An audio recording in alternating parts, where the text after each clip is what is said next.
មាន app ទាំងពីរនេះអ្នកទាំងអស់គ្នានឹងអាចទិញទំនិញពីចិនបានយ៉ាងងាយស្រួលដំបូងចូលទៅ download app ឥតពល Express រួចបំពេញព័ត៌មានរបស់អ្នក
download app ថៅប៉ាវបន្ទាប់មក login account ថៅប៉ាវជាមួយនឹង Facebook ឬ email របស់អ្នក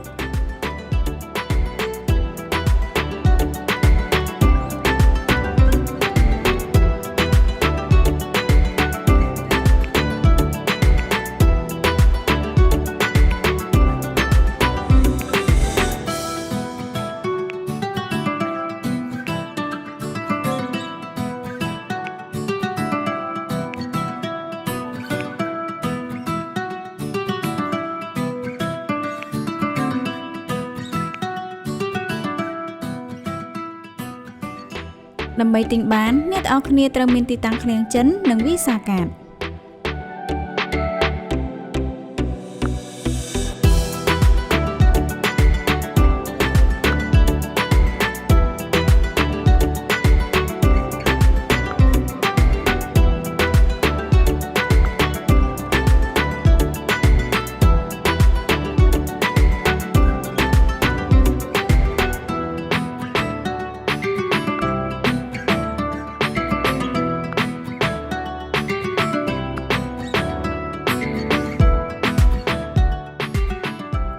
ចំពោះទីតាំងឃ្លាំងចិនអ្នកទាំងអស់គ្នាគ្រាន់តែចូលទៅកាន់ app ឥតពល Express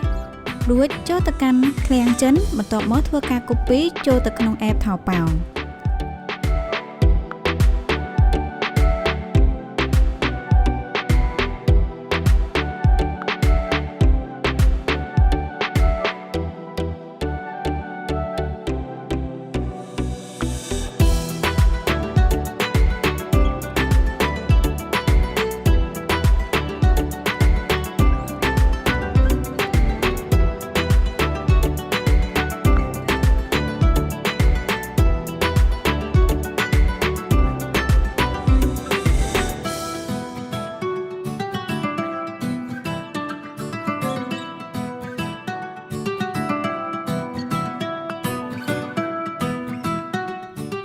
ចូលទៅកាន់ app ថៅប៉ាវរួចជ្រើសរើសតំណែងដែលអ្នកចង់ទិញ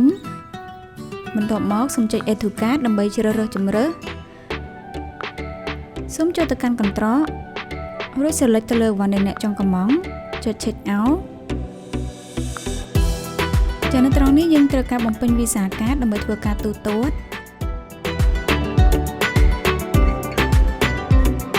បន្ទាប់មកអ្នកទាំងអស់គ្នាគ្រាន់តែចុចពាក្យថា Pay Now ដើម្បីធ្វើការដាក់បញ្ជាទិញ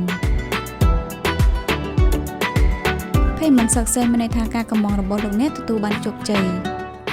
បន្ទាប់មកគេនឹងកាត់លុយពី ABA Visa Card របស់អ្នកទាំងអស់គ្នាដែលបានបំពេញបន្ទាប់ពីកម្មង់រួចក្រុមការងារឥតពល Express នឹងតាក់ទងទៅអ្នកដើម្បីទៅទទួលទំនិញនៅពេលដែលមកដល់ខ្មែរ